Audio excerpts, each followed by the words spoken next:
Tonight, smoke from raging wildfires puts millions at risk on both sides of the border.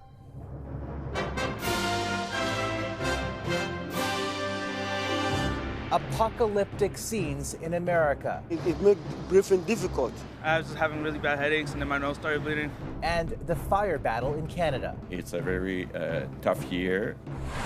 Interest rates raised to a 22-year high. My mortgage payment went up $1,600 over the course of a year. The ballooning cost of borrowing, with another possible hike on the horizon. Plus, the extraordinary journey of Elliot Page. It's who I've always been. The Canadian actor on his triumphant transition.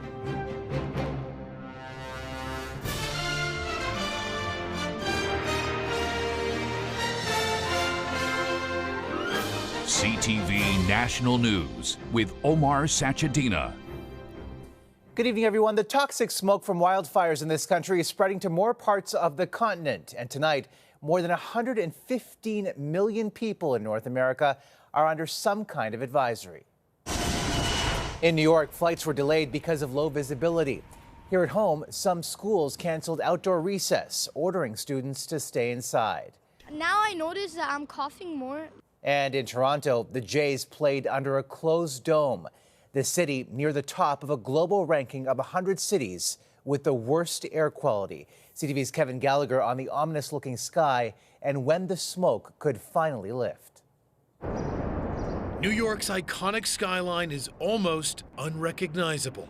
Smoke moving in this morning, turning the Big Apple into an apocalyptic shade of orange by the afternoon, giving the city the worst air quality in the world. We recommend vulnerable New Yorkers stay inside.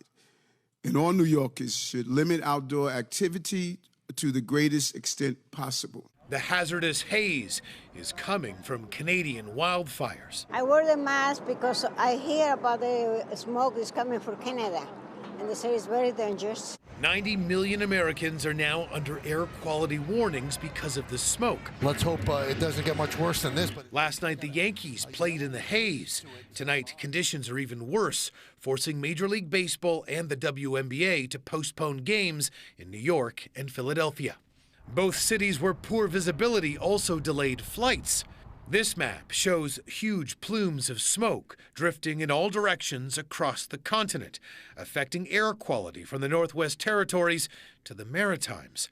The worst is in Ottawa, where schools kept kids inside today. It's now dealing with wildfires that have everyone really worried and smoke that's preventing them from going to play outside. Inhaling the tiny particles can be dangerous, especially for the elderly, children, and those with heart or lung conditions. We're seeing roughly the usual number of kids with asthma, but the kids are coming to emerge are sicker than usual. Alfred Westwood suffers from asthma, and his mom is taking precautions. Feels kind of hurts my lungs and stuff like that. We're definitely thinking more about staying inside. Today is actually Clean Air Day, something few could appreciate, as the smoky conditions are expected to persist well into the weekend. Omar? All right, Kevin, thank you. I want to bring in Matt Adams now from the University of Toronto Centre for Urban Environments. Matt, what is it about wildfire smoke particularly that makes it so hazardous? Well, it's important to recognize these are extremely tiny particles. So tiny, many of them would fit across the diameter of a human hair. And they penetrate into our lungs, into our blood, even so much that we believe they actually get into the placental barrier and disrupt circulation from the mother to fetus. And that's why we see a lot of low birth weights following wildfire events. We've all seen those ominous-looking pictures by now. Are you surprised at how quickly and how far this smoke is traveling? I don't think I'm surprised. I think it's new to a lot of people in southern Ontario, this part of Canada, not used to wildfire smoke. But if you talk to the forest scientists, they've been saying for many years that the effects of climate change, we're going to see greater and greater, larger and larger fires that are going to affect more and more of the population. So unfortunately, I think this may become more frequent, where we're not just going to start seeing acute effects that we'll see in the next few days from this event, but might start seeing long-term effects from the more frequent wildfires. All right, Matt, thank you for this tonight. The White House today revealed how many American firefighters are helping battle the flames here. We have already deployed over 600 U.S. firefighters and personnel, as well as equipment like water bombers to help Canada battle the fires. Quebec's premier is also looking for international reinforcements for his province. CTV's Vanessa Lee on the call to action. Threatened by unpredictable fires, the number of Quebecers forced from their homes is expected to rise to more than 15,000 by the end of the day.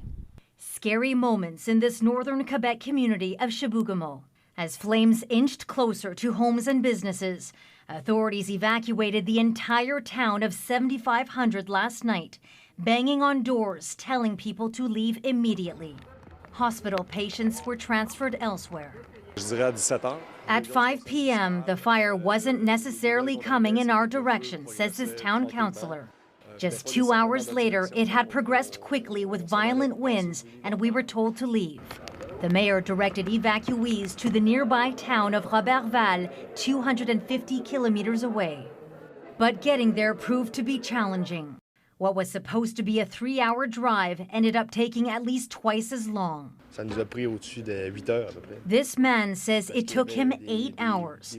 An exhausting, unexpected road trip to get to this arena, where hundreds spent the night, grateful to have a roof over their heads, consumed by the unknown that lies ahead. They have no idea when they can go home. This man says he worries about his children who stayed behind. They are hydro workers and volunteer to help.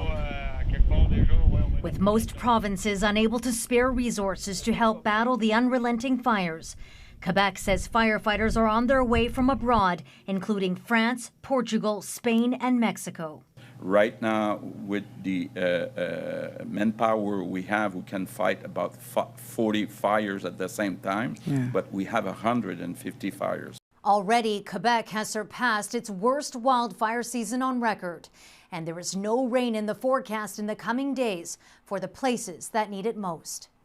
Omar. An unforgiving forecast. All right, Vanessa, thank you. An overheated economy and stubbornly high inflation fueled a surprise rate increase for the first time since the Bank of Canada paused hikes in January. The key interest rate raised by a 1/4 percentage point to 4.75%, the highest level since 2001. And there's speculation it could go even higher. Here's CTV's Ottawa Bureau Chief Joyce Napier.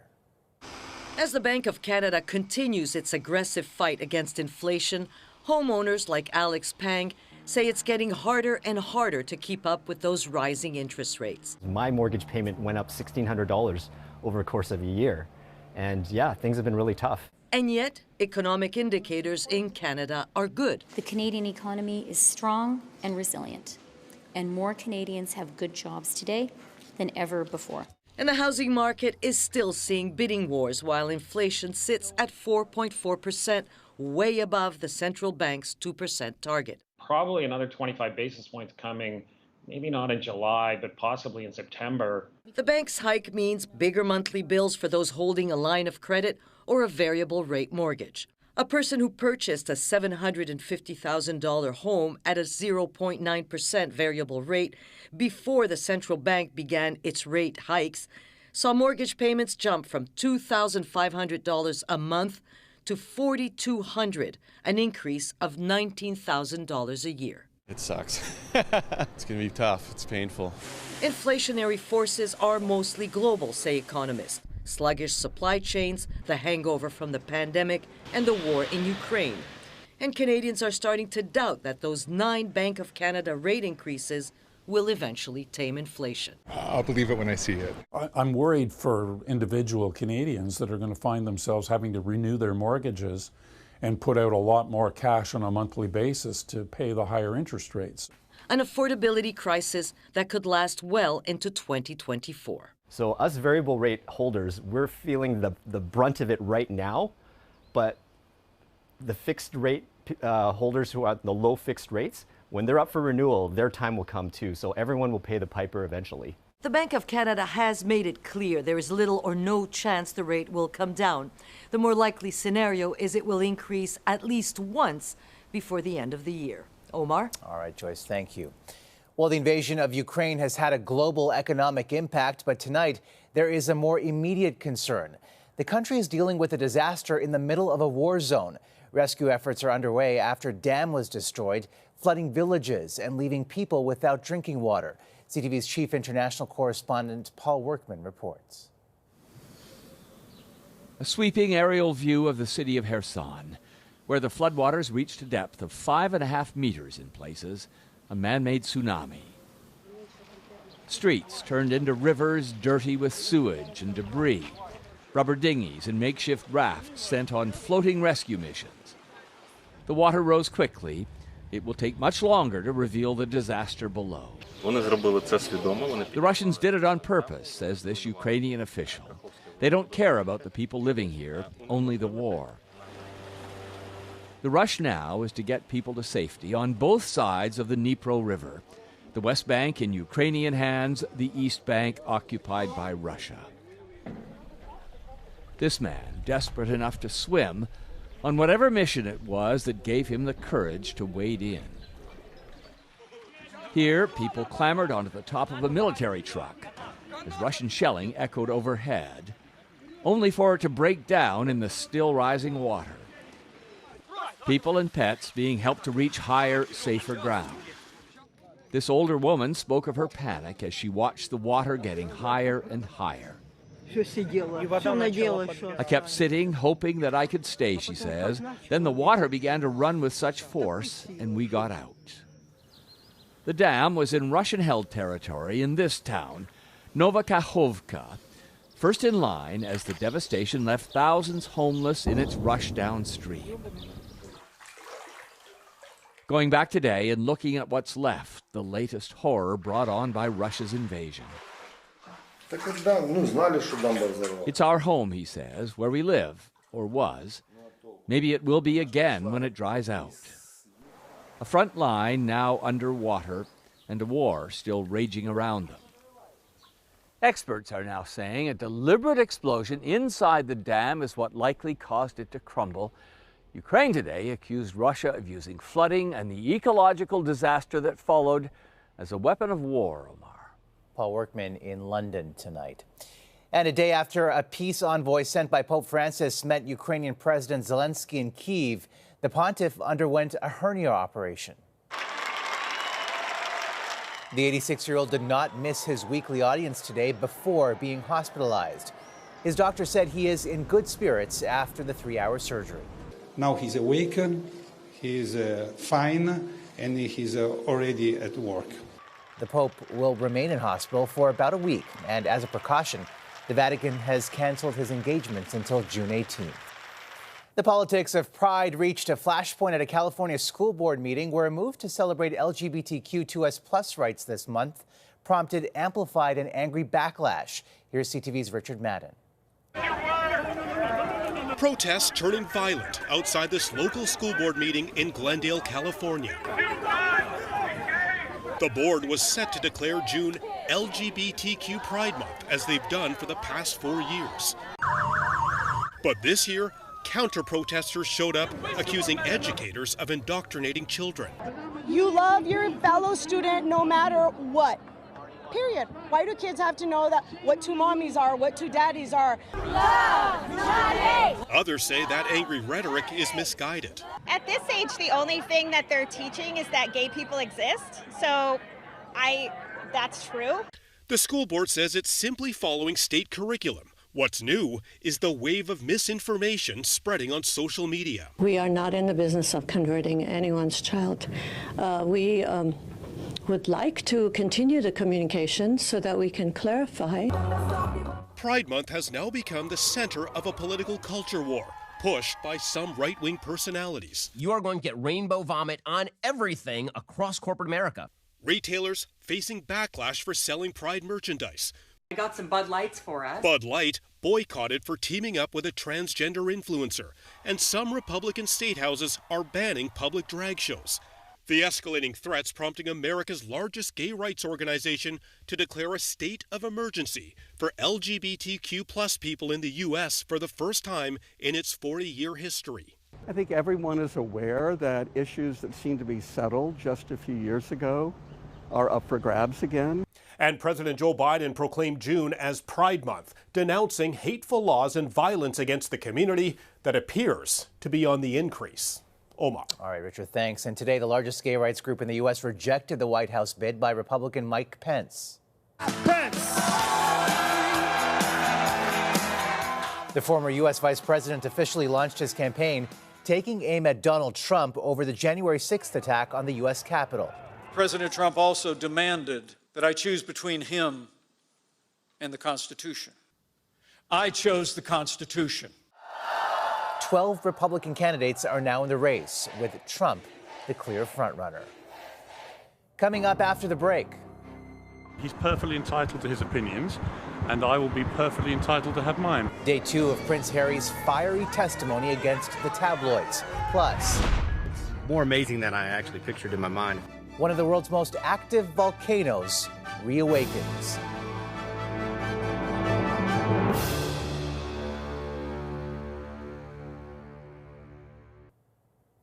Prince Harry took the stand in a London courtroom again today and accused a major British tabloid of illegally spying on him. He told the court nobody wants to be phone hacked, but also admitted he has no proof it happened to him. Here's CTV's Danielle Hamamdjan. On his second and last day in the witness box, the king's youngest son was once again softly spoken, but this time more combative. The lawyer for the tabloid publisher asked, if the court were to find that you were never hacked by any journalist, would you be relieved or would you be disappointed? Prince Harry replied, I believe phone hacking was on an industrial scale across at least 3 of the papers at the time, and that is beyond doubt. Yes, I would feel some injustice, he said. Harry believes tabloid journalists began hacking his phone when he was just 11 years old and used illegal methods to gather private information about him and those closest to him. His love life scrutinized. Many of the articles examined in court related to former girlfriend Chelsea Davy. Harry says a tracking device had been found on her car. The defense said there was no shred of evidence to show Harry was a victim. They claimed some of his personal information in their stories had in fact come from Buckingham Palace aides or was simply based on details already made public. Piers Morgan was the editor of the Daily Mirror during this period. Prince Harry singled him out, accusing him of listening to Princess Diana's messages. He's perfectly entitled to his opinions, and I will be perfectly entitled to have mine. After 8 hours on the stand, Harry was asked by his lawyer about the experience of appearing in court and the world's media watching. An emotional Harry exhaled deeply and replied, "It's a lot." The civil suit against the tabloid publisher involves 3 other prominent claimants, so the trial now continues without Harry. A decision is expected in the fall. Danielle Hamamdjan, CTV News, London. One of the world's most active volcanoes is putting on a fiery display on Hawaii's Big Island. Webcam footage shows fountains of spewing lava from Kilauea. So far, there is no threat to surrounding areas. Still ahead, going to Miami. Soccer legend Lionel Messi is going to play against Canadian teams in Major League Soccer.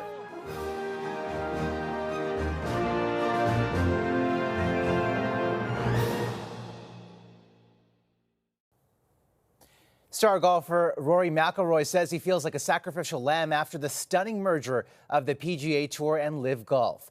McIlroy has been a vocal critic of LIV, which is backed by Saudi Arabia's public investment fund. It will still be involved in the new entity.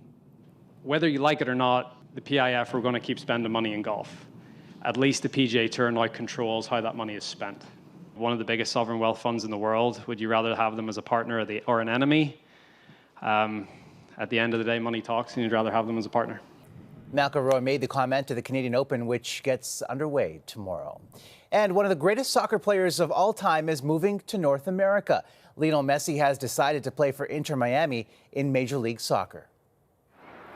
Today's surprising decision follows speculation that he would sign a lucrative deal in Saudi Arabia. He played for Paris Saint-Germain for the last 2 years after a lengthy stay at Barcelona. The 35-year-old led Argentina to a World Cup in December and has won the Best Soccer Player in the World trophy 7 times. A pro wrestling legend who became one of the most popular villains in the showbiz sport has died. Born in Iran, his real name was Hossein Khosrow Ali Vaziri. but his fans called him the Iron Sheik. His anti-American gimmick, as well as the caustic language he used to show intense dislike for some of his opponents, riled up spectators in the 70s and 80s. And he wasn't afraid to play the part of a showman with his signature handlebar mustache and curled-toe boots. He was 81. After the break. Anguish that went towards discomfort that's now like lifted off of me. Canadian actor Elliot Page shares his story of transition.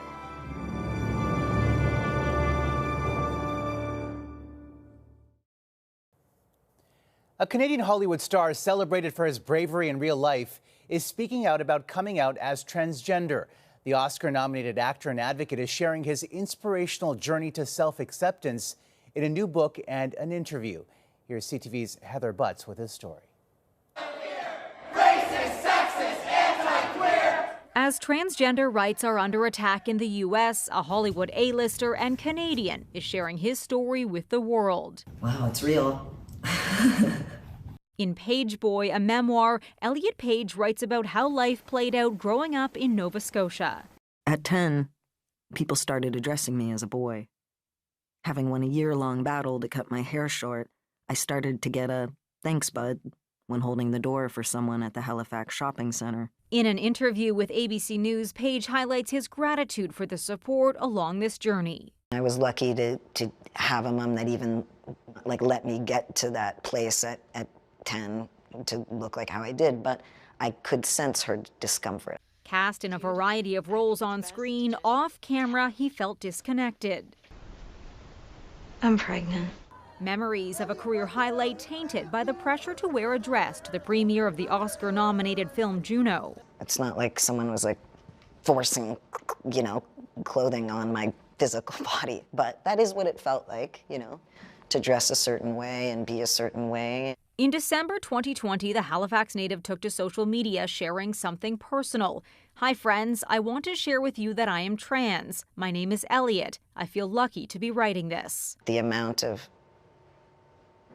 energy and, quite frankly, anguish that went towards discomfort that's now lifted off of me, and I think I'd like to think only is beneficial, and the ripple effects are beneficial. Elliot Page has again taken a leading role in the transgender community, telling readers, "My narrative is still unfolding." Heather Butts, CTV News, Toronto. A narrative of courage and bravery. That's a snapshot of this Wednesday. For all of us at CTV National News, thank you for watching, and good night.